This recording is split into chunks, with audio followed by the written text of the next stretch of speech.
നമുക്ക് അപ്പോൾ നിങ്ങൾക്ക് ഇന്ത്യൻ കോസ്റ്റ് ഗാർഡിനെ പറ്റി എന്താ അറിയാം? എന്തെങ്കിലും ഐഡിയ ഉണ്ടോ ഇന്ത്യൻ കോസ്റ്റ് ഗാർഡിനെ പറ്റി? അപ്പോൾ ഇന്ത്യൻ ആർമിനെ കുറിച്ച് നിങ്ങൾക്ക് എന്തെങ്കിലും ഐഡിയ ഉണ്ടോ?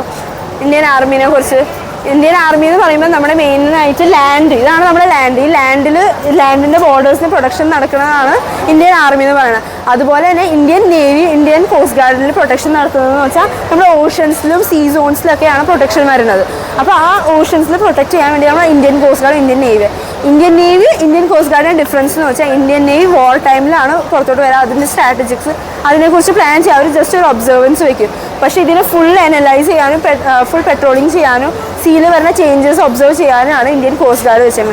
ഇന്ത്യൻ കോസ്റ്റ് ഗാർഡിൻ്റെ നിർമ്മാണം എന്ന് വെച്ചാൽ 1 ഫെബ്രുവരി 1977 1977 ഇന്ത്യൻ കോസ്റ്റ് ഗാർഡിൻ്റെ അടുത്ത് 2 സ്മോൾ കോർവെറ്റ്സും ആൻഡ് 5 പെട്രോളിംഗ് ബോട്ട്സും മാത്രമായിരുന്നു ഉണ്ടായിരുന്നത്. പക്ഷേ ഇപ്പോൾ ഉള്ളത് 150+ ഷിപ്സും പിന്നെ കുറേ എയർക്രാഫ്റ്റ് കാരിയേഴ്സുമാണ്. ഇതാണ് നമ്മുടെ ഇന്ത്യൻ കോസ്റ്റ് ഗാർഡിൻ്റെ ഫ്ലാഗ്. ആൻഡ് അത് നമ്മുടെ വേൾഡിൽ ഇന്ത്യൻ കോസ്റ്റ് ഗാർഡിൻ്റെ റാങ്ക് 4th ആണ്. വേൾഡിൽ ഇപ്പോൾ നമുക്ക് കുറേ കൺട്രീസിൽ പല ഇതുകളുണ്ട്. അപ്പോൾ വേൾഡിൽ 4th റാങ്കിലാണ് വരുന്നത്. എന്ന് വെച്ചാൽ അത്രയ്ക്ക് നമ്മൾ നല്ലോണം പുരോഗമിച്ച് ഡെവലപ്മെൻറ്റ് ചെയ്തിട്ടുണ്ട്. അതുപോലെ തന്നെ ഇപ്പോൾ ഇതാണ് നമ്മുടെ coastal lines. These are the coastal lines. അപ്പോൾ ഈ കോസ്റ്റൽ ലൈൻസ് എന്ന് വെച്ചാൽ ഇതിൻ്റെ കിലോമീറ്റേഴ്സാണ് 7500 കിലോമീറ്റേഴ്സാണ് ഈ ഡിസ്റ്റൻസ് വരുന്നത്. ഇൻക്ലൂഡിങ് ഈ ഏരിയനെ കൂടി ഇൻക്ലൂഡ് ചെയ്തിട്ടാണ് പറയുന്നത്. ഈ ഏരിയ, അതായത് ഞാൻ ഈ ബോർഡേഴ്സിൻ്റെ ഡിസ്റ്റൻസ് ആണ് പറയുന്നത്. ഈ ഏരിയയുടെ ഡിസ്റ്റൻസ് എന്ന് വെച്ചാൽ 2.3 മില്യൺ സ്ക്വയർ കിലോമീറ്റേഴ്സ്.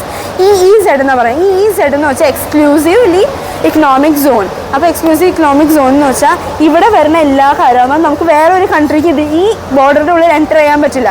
പ്ലസ് വേറെ ഒരു കൺട്രിക്ക് ഇവിടുന്ന് ഓയിൽ എടുത്തത് അത് അവരുടെ, ഇപ്പോൾ അമേരിക്കയാണെങ്കിൽ അവർക്ക് അമേരിക്കയ്ക്ക് പറയാൻ പറ്റില്ല അവരുടെ ഓയിലാണ്. അവർ എന്ന് പറഞ്ഞാൽ നമ്മളുടെ ഇവിടെ എന്ത് കിട്ടിയാലും, ഇവിടെ ഇപ്പോൾ നമുക്ക് വേറെ എന്തെങ്കിലും ഓയിൽ എക്സ്ട്രാക്ഷൻ എന്ത് നടന്നാലും ദാറ്റ് ബിലോങ്സ് ടു ഇന്ത്യ ആണ്. അത് മെയിൻലി റിപ്രസെൻ്റ് ചെയ്യണം. അതല്ലാണ്ട് ഇപ്പോൾ പറയുകയാണെങ്കിൽ ഇവിടെയാണ് നമ്മുടെ 2 എയർക്രാഫ്റ്റ് കാരിയേഴ്സ് ഉണ്ട്. ഒരെണ്ണമാണ് ചേതക്ക്, രണ്ടാമത്തെയാണ് ഡോണിയൽ. അപ്പോൾ ഈ 2 എയർക്രാഫ്റ്റ് ഇതിൻ്റെ മെയിനായിട്ട് നമ്മൾ യൂസ് ചെയ്യുന്നത് വെച്ചാൽ ഏതെങ്കിലും ഒരു എമർജൻസി സിറ്റുവേഷനിൽ പെട്ടെന്ന് ഇവാക്യുവേറ്റ് ചെയ്യുക. ഇപ്പോൾ നമ്മൾ കേരളയിൽ നമ്മൾ ഒരു സിറ്റുവേഷൻ ഫേസ് ചെയ്തായിരുന്നു, ഫ്ലഡ് എന്ന് പറഞ്ഞത്. ആ സിറ്റുവേഷനിൽ എല്ലാവരും ഇവാക്യുവേറ്റ് ചെയ്യാൻ വേണ്ടി യൂസ് ചെയ്തതായിരുന്നു എയർക്രാഫ്റ്റ്. പിന്നെ ഇതിൽ ഓരോ ഷിപ്പിന് ഓരോ സൈസ് ഉണ്ട്. എല്ലാത്തിൻ്റെ സൈസാണ് ഞാൻ ഇപ്പോൾ നമ്പർ അനുസരിച്ച് പറയാം. അപ്പോൾ 34 എന്ന് എഴുതിയ ഷിപ്പിൻ്റെ സൈസാണ് വരുന്നത് 100 മീറ്റേഴ്സ്. 40 എന്ന് പറഞ്ഞ അതിൻ്റെ സൈസാണ് വരുന്നത് 60 മീറ്റേഴ്സ്. ആൻഡ് 245 എന്ന് പറഞ്ഞ ഷിപ്പിൻ്റെ സൈസാണ് വരുന്നത് 25 മീറ്റേഴ്സ്. അപ്പോൾ എല്ലാത്തിനും ഡിഫറെൻ്റ് ആയിട്ടുള്ള ഇതുണ്ട്. പിന്നെ അതല്ലാണ്ട് ഈ ഷിപ്പ് എന്ന് വെച്ചാൽ നമുക്കിപ്പോൾ വേറൊരു ഷിപ്പിൽ തീപിടുത്തം അങ്ങനെ എന്തെങ്കിലും നടക്കുകയാണെങ്കിൽ നമ്മൾ തീപിടുത്തത്തിൽ നിന്ന് അവരെ എക്സ്റ്റിങ്ക്വിഷ് സിസ്റ്റം. അതുപോലെ ഇതാണ് നമ്മുടെ ഇന്ത്യൻ കോസ്റ്റ് ഗാർഡ് കുറച്ച് ഷിപ്പ്. നമ്മുടെ ഇന്ത്യൻ കോസ്റ്റ് ഗാർഡിൻ്റെ മോട്ടോ ആണ് we sail, we fly and we protect. We protect ആണ് മെയിൻ മോട്ടോ. അതിന് ഞാൻ പറയുന്നത് വ്യായം രക്ഷം. അപ്പോൾ ഇതാണ് മെയിൻ. നമുക്ക് എല്ലാത്തിനും ഓരോ മോട്ടോ ഉണ്ട്. അപ്പോൾ ഇന്ത്യൻ കോസ്റ്റ് ഗാർഡിൻ്റെ മോട്ടോ ആണിത്. ആൻഡ് അതല്ലാണ്ട് അച്ചീവ്മെൻറ്റ്സ് എന്ന് വെച്ചാൽ നമ്മൾ സർവീസ് ആൻഡ് റെസ്ക്യൂ ആണ് മെയിൻ പർപ്പസ്. പക്ഷേ സർവീസ് ആൻഡ് റെസ്ക്യൂ നമ്മൾ ഈ ബോർഡേഴ്സിൻ്റെ സർവീസ് ആൻഡ് റെസ്ക്യൂ മാത്രമല്ല, നമ്മൾ ഓഷൻ്റെയും സർവീസ് ചെയ്യാൻ പറഞ്ഞാൽ അതിനെ രക്ഷപ്പെടുന്നത്. അതിൽ വരുന്ന കുറേ സ്പീഷീസ് ആൻഡ് അനിമൽസ് ഉണ്ട്. അപ്പോൾ അതിനെ രക്ഷപ്പെടുത്തുന്നുണ്ട്. അതെന്ന് വെച്ചാൽ ഇപ്പോൾ റീസെൻ്റ് ആയിട്ടുള്ള അച്ചീവ്മെൻറ്റ് എന്ന് വെച്ചാൽ ഓഷൻ ടേർട്ടിൽസിനെ സേവ് ചെയ്തിട്ടുണ്ട്. Around more than 2 lakhs Ocean turtles ഇപ്പോൾ വർക്ക് ചെയ്തിരിക്കുന്ന പ്രോജക്റ്റാണ്. എൻഡേഞ്ചേർഡ് സ്പീഷീസിൻ്റെ മേലെയാണ് വർക്ക് ചെയ്തുകൊണ്ടിരിക്കുക. 50% ആയി കഴിഞ്ഞു. ഈ 50% കൂടി പോകാനുണ്ട്. ഇതാണ് ഷിപ്പ് മോഡലിങ്ങിൻ്റെ ഒരു മോഡൽ. ആൻഡ് ഈ ബൈനോക്കുലർ നമ്മൾ യൂസ് ചെയ്യണം 5 കിലോമീറ്റർ മിനിമം ഡിസ്റ്റൻസ് നോക്കാൻ വേണ്ടിയാണ്. പിന്നെ ഇത് മെറിൻ ടൈം ബോർഡറിനെ സേഫ് ഗാർഡ് ചെയ്യേണ്ടത് നമ്മുടെ ഇന്ത്യൻ കോസ്റ്റ് ഗാർഡ്. അതല്ലാണ്ട് ചെയ്യണമെന്ന് വെച്ചാൽ എൻഫോഴ്സ്മെൻറ്റ് ഓഫ് ലോ.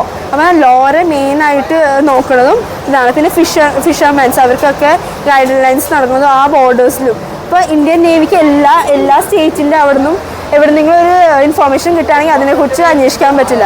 പക്ഷേ ഇന്ത്യൻ കോസ്റ്റ് ഗാർഡ് ആണെങ്കിൽ ഇപ്പോൾ അവർക്ക് എന്തെങ്കിലും പോലീസ് ഫോഴ്സോ എന്തെങ്കിലും ഫോഴ്സിന് ഇങ്ങനത്തെ ഒരു ഇല്ലീഗൽ എന്തെങ്കിലും നടക്കുന്നുണ്ട്, നെക്കോട്ടിക്സോ എന്തെങ്കിലും ഇങ്ങനെ ക്രോസ് ആവേണ്ടെന്നുള്ള ഇൻഫോർമേഷൻ കിട്ടിയാൽ അത് പെട്ടെന്ന് അവർക്ക് വരാൻ പറ്റില്ലല്ലോ. അപ്പോൾ അവർ പെട്ടെന്ന് ഇന്ത്യൻ കോസ്റ്റ് ഗാർഡിന് കൊടുത്തിട്ട് അവരാണ് പിന്നെ അതൊക്കെ സംരക്ഷിക്കുന്നതും ഒരു ഇല്ലീഗൽ ബിസിനസ് ഒരു ട്രാൻസ്പോർട്ടേഷൻ നടക്കാണ്ടിരിക്കുന്നതും സേഫ് ഗാർഡ് ചെയ്യണതും പ്രൊട്ടക്റ്റ് ചെയ്യണതും.